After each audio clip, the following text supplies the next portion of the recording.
Funding for this program is provided. São Paulo.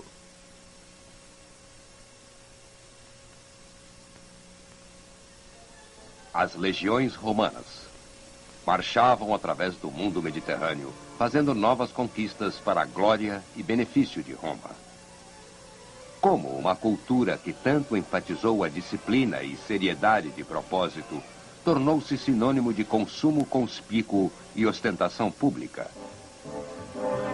A ascensão de Roma, neste episódio de A Tradição Ocidental.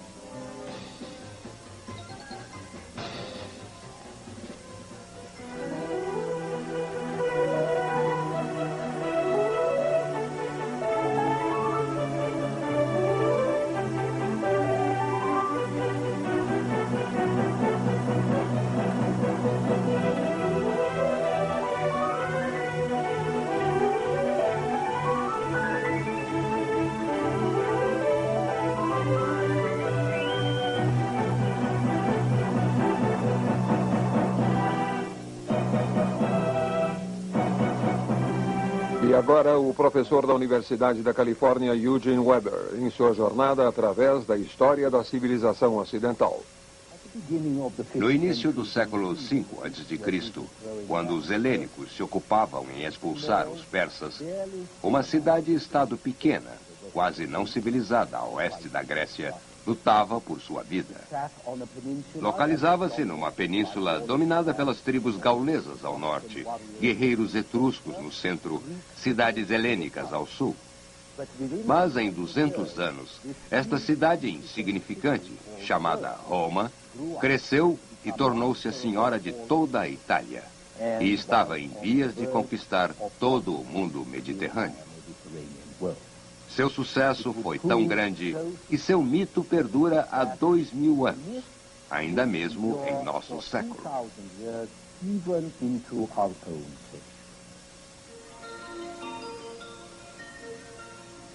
Em 800 d.C., Carlos Magno coroou-se imperador romano, séculos após o Império de Roma ter acabado.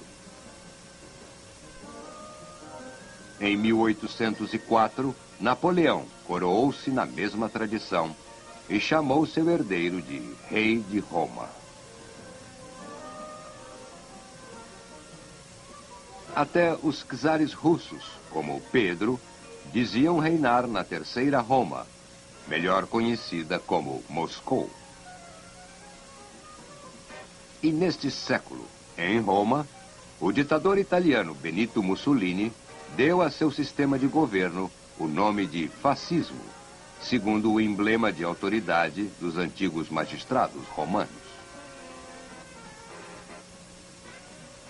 Este mito extraordinário começou, como a maioria dos mitos, de um modo modesto. Roma, como tantos outros centros antigos, era abençoada pela geografia. A cidade localiza-se numa planície fértil, que pode nutrir uma população densa com seus grãos, legumes e frutas. Roma também tem a vantagem de ter o rio Tibre a apenas 25 quilômetros do mar, e barcos podem navegar pelo rio. Neste ponto, havia primeiro uma passagem, depois uma ponte, e por ela passava a principal estrada norte-sul e todo o comércio da região. A ponte era tão importante aos romanos que foi considerada sagrada, e o guarda encarregado de vigiá-la era sagrado também. Ele era chamado de Pontifex, e este título continua até hoje no título do Papa Católico Romano, o Pontífice.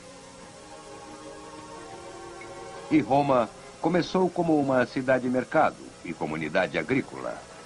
Esta é uma placa de uma mercearia, cujo dono possuía, como seus vizinhos, uma perspectiva direta, prática e conservadora.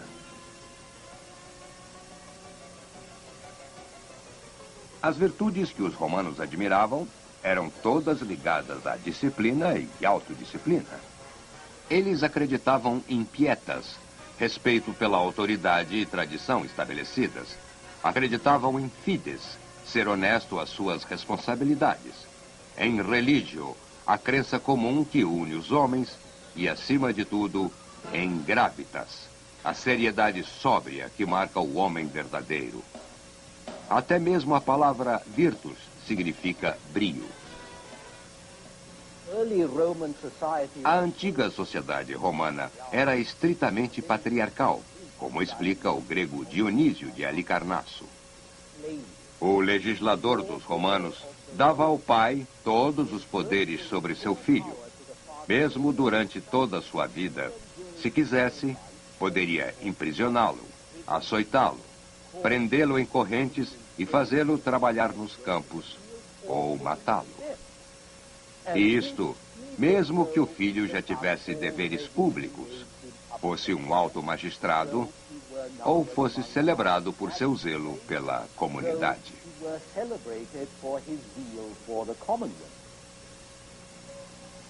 Quanto às mulheres, não lhes era dada grande importância.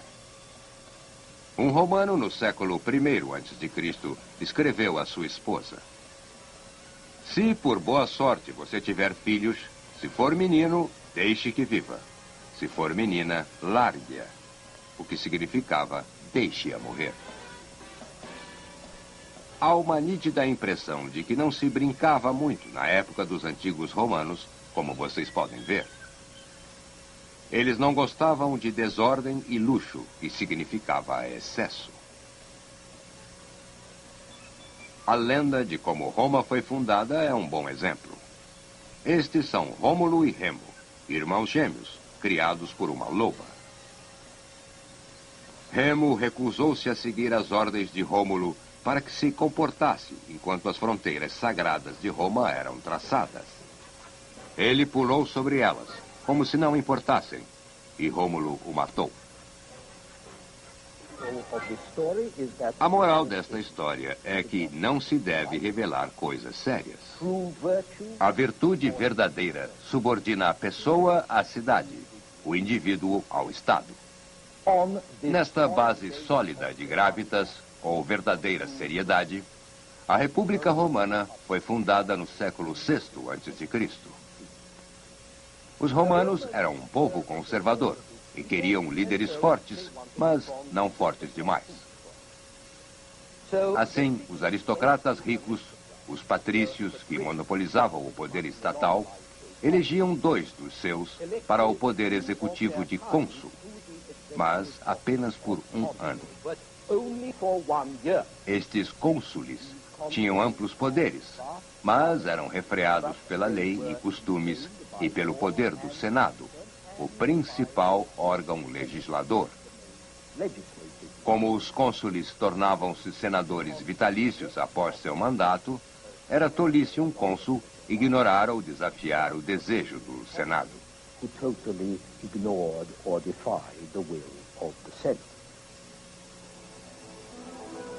O exército romano também refletia os valores dessa sociedade rígida e amarga.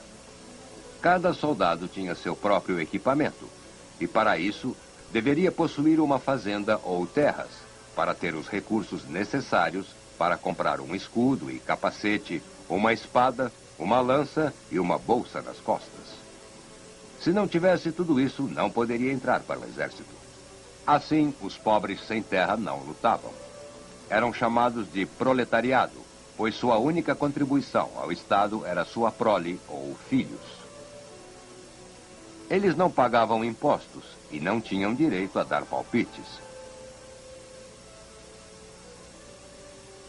Os cidadãos, em geral, eram conhecidos como plebeus e podiam ser pequenos fazendeiros, artesãos, empregados dos proprietários de terras. Por 2 séculos, os mais prósperos lutavam por direitos políticos e sociais com algum sucesso. Mas era o serviço no exército que dava a eles mais poder de barganha. A atração principal da vida no exército era um enorme benefício, os despojos de guerra. E o potencial destes despojos aumentaria dramaticamente após uma guerra no século IV a.C. com os samnitas, um povo que vivia nas montanhas a sudeste de Roma. No início da guerra com os samnitas, o exército romano lutou assim, na falange, uma formação compacta, sem muito espaço para manobras. Mas aí, mudaram para unidades menores de 120 homens, chamadas corpos de tropa. 3 corpos de tropa formavam um grupo de 360 homens, e 10 grupos destes formavam uma legião. Estas unidades menores podiam operar num esquema de tabuleiro de xadrez, que permitia muita flexibilidade, mas também exigia mais do soldado individual, e o aperfeiçoamento só viria com treinamento e disciplina bastante rígidos. Portanto, essas legiões romanas eram invariavelmente melhor treinadas que seus oponentes. As legiões mostraram ser tão superiores em disciplina e determinação em relação às tropas vizinhas de Roma, que na metade do século III a.C., a cidade no Tibre controlava quase toda a península. Foi então que os romanos fizeram algo que transformou sua vantagem militar numa vantagem política ainda maior. No lugar de matar ou escravizar os inimigos derrotados, como era costume, os romanos os tornaram aliados. Pegaram parte de suas terras para assentar romanos e não tratavam a todos com igualdade, pois o lema do Senado era dividir e governar. Mas, de modo geral, cada estado italiano conquistado poderia ter sua própria administração. Roma só pedia o controle da política externa do estado e ajuda militar em tempos de guerra. Era uma política extremamente liberal para a época e, eventualmente, a cidadania romana foi estendida pelo resto da Itália. Assim, Roma ganhou a lealdade de estados vizinhos de um modo que nenhuma cidade helênica jamais conseguiu.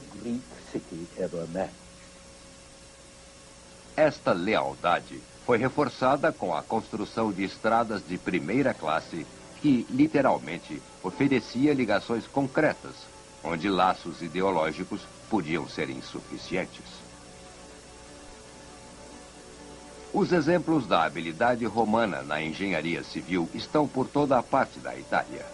Este é um esgoto antigo. E estas são as ruínas de um aqueduto romano. Eles nos fazem lembrar que a tecnologia pode ter usos políticos, assim como práticos. Por volta de 270 a.C., os últimos inimigos da península, as cidades helênicas ao sul, foram conquistadas. Mas assim que Roma conquistou este território, foi arrastada à grande esfera do Mediterrâneo e colidiu com os cartagineses, principais rivais e inimigos dos helênicos. Esta é a concepção de um artista de Cartago, como ela seria no século III a.C., quando entrou em guerra com Roma. O que havia começado há mais de 500 anos como uma colônia fenícia no norte da África, tornara-se a maior força naval do Mediterrâneo Ocidental. Em Roma, o Senado sofria crescente pressão para proteger as cidades do sul de Cartago, depois que os cartagineses entraram numa guerra local na Sicília, desequilibrando assim o equilíbrio do poder. O Senado estava relutante, mas acabou cedendo à exigência popular em 264 a.C. e teve início a primeira das 3 guerras púnicas. Púnica significando Fenícia. As guerras com Cartago fariam 2 coisas importantes para Roma. Primeiro, para derrotar uma força naval, Roma devia tornar-se uma, e assim o fez. Estes são os construtores navais romanos, ajudando Roma a reinar nos mares, como deve ser com todo o Império Mediterrâneo, seja Atenas 2 séculos antes ou a Turquia, 1.700 anos depois. Como todos os marinheiros no Mediterrâneo antigo, os romanos usavam galés movidas a remos. As galés foram inventadas pelos egípcios, que navegavam o Nilo abaixo, mas que também precisavam remar rio acima. Quando acabou a Primeira Guerra Púnica, 24 anos depois, Roma havia feito da Sicília uma província e logo adicionaria Córcega e Sardenha, indo para a Espanha, um reduto cartaginês. Que nos leva ao segundo resultado das guerras púnicas. Todo este território foi conquistado pelas frotas de Roma, construídas para vencer uma única guerra, mas que acabou ganhando um império. Os romanos jamais pensaram em ir tão longe de casa, mas as frotas levaram-nos a isso. Após Roma ter derrotado Cartago, derrotou os macedônios, os gregos, os herdeiros asiáticos de Alexandre o Grande e, finalmente, o Egito. Mas houve momentos perigosos. A Segunda Guerra Púnica começou em 218 a.C., quando Aníbal, um general cartaginês, partiu da Espanha para invadir a Itália. Como os romanos controlavam os mares, Aníbal teve que ir por terra, atravessando 1.700 quilômetros de territórios hostis. Quando conseguiu passar pelo primeiro obstáculo, os Pirineus, ele tinha cerca de 40.000 soldados e 37 elefantes africanos, que deveriam causar terror nos corações de Roma. Entretanto, quando cruzou os Alpes, ele tinha menos da metade de suas tropas e quase nenhum elefante. No entanto, Aníbal era um general tão brilhante que derrotou os romanos. Foi mais esperto, lutou melhor e em 216 a.C. estava acampado perante as muralhas de Roma. Se Aníbal tivesse tido o mesmo sucesso com suas estratégias políticas como teve com suas estratégias militares, a história da civilização ocidental poderia ter sido bem diferente. Mas quando ele pediu que as outras cidades italianas se unissem a ele contra Roma, elas recusaram. A política liberal de Roma havia valido a pena. Enquanto Aníbal procurava apoio, Roma deslocou rapidamente suprimentos e tropas, primeiro para a Espanha e depois para o norte da África, em Cartago. Aníbal foi forçado a voltar para casa para defender seu território. E Roma foi salva.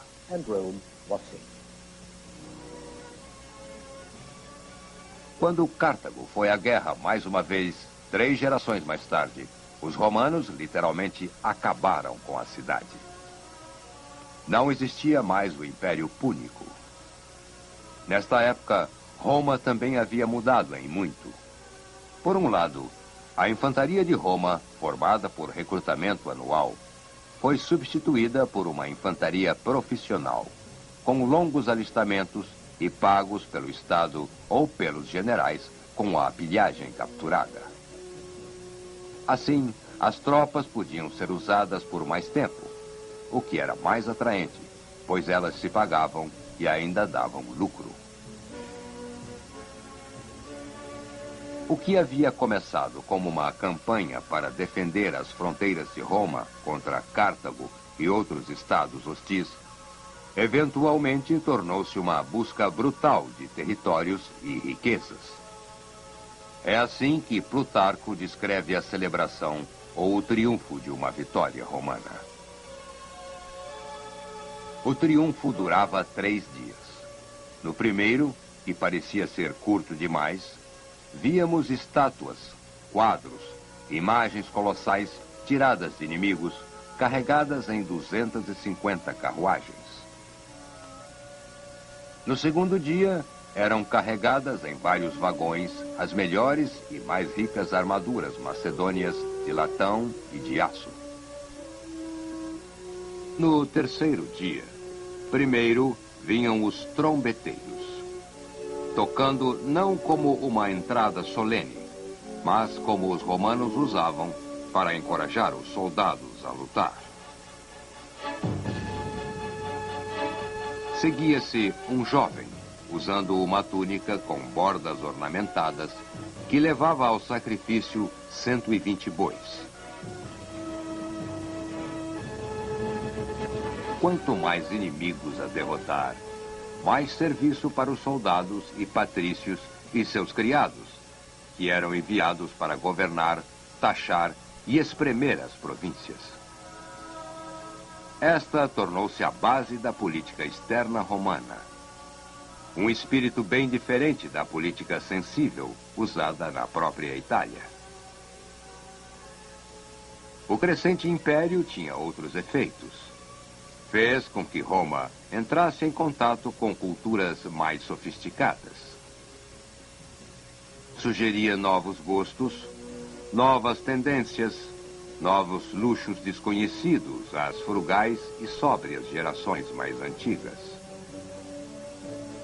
O saque de 12 legiões começava a chegar a Roma, e jovens cavalheiros aprendiam a admirar as coisas bonitas, colecioná-las e falar sobre elas. Enquanto os mais antigos deploravam a decadência que isto representava, a ostentação, consumo conspícuo e luxo da pior espécie, muitos romanos ganhavam dinheiro nos séculos II e I a.C. e, naturalmente, queriam mostrar suas riquezas. Foi aí também que as casas mais caras começaram a ter um vomitório. Uma sala onde se ia para vomitar o que se tinha acabado de comer, para poder voltar e comer e beber mais. É difícil imaginar um exemplo melhor de consumo conspícuo.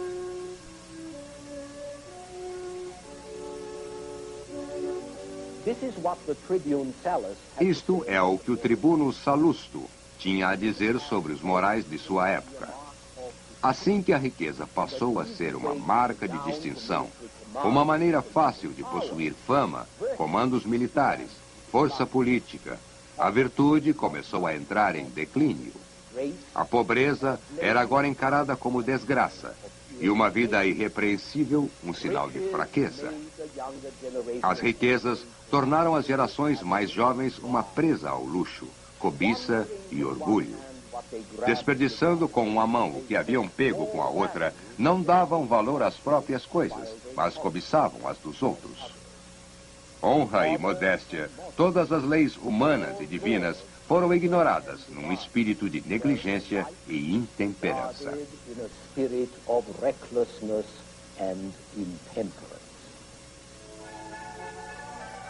Consumo conspícuo com grande ostentação também tornou-se parte da política. Em 65 a.C., Júlio César pagou por 400 leões e 320 pares de gladiadores para lutar até a morte num único espetáculo, para divertir ao público e ganhar apoio político. E nesta estrada principal, a famosa Via Ápia, era possível ver 6.000 cruzes, cada uma com um escravo rebelde crucificado. Este novo interesse em ostentação pública também afetou as artes, estátuas honoríficas, retratos, pinturas históricas, propaganda política de todos os tipos em toda a parte. A beleza era agora uma função pública e estava envolvida em propaganda e publicidade. Esta preocupação em impressionar as pessoas explica por que a arquitetura tornou-se a arte romana par excellence. O império ideal manifestava-se em prédios grandes e solenes como estes. Templos, palácios, arcos triunfais e colunas refletindo a grandeza de Roma e, às vezes, a ilusão de grandeza. O orgulho colossal levado às proporções colossais, como atesta o Coliseu, o maior estádio de Roma. Quanto maiores as proporções, maior é o poder de Roma. Quanto mais ricas as decorações, mais rico o povo romano parecia destinado a ser.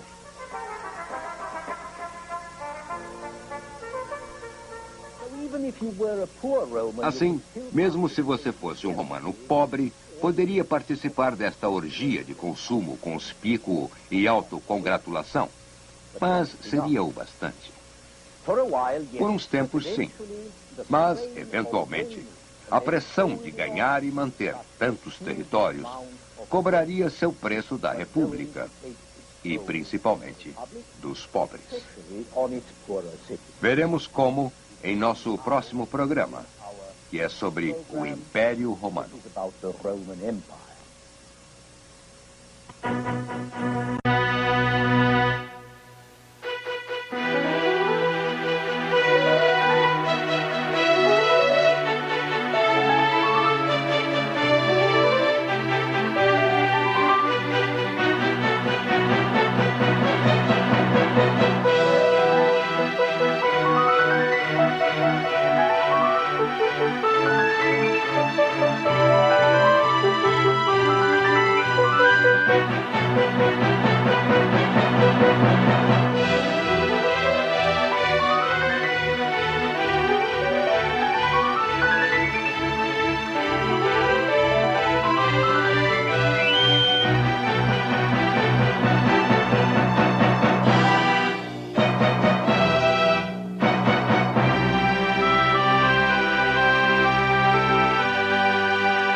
Funding for this program is provided by Annenberg CPB to advance excellent teaching.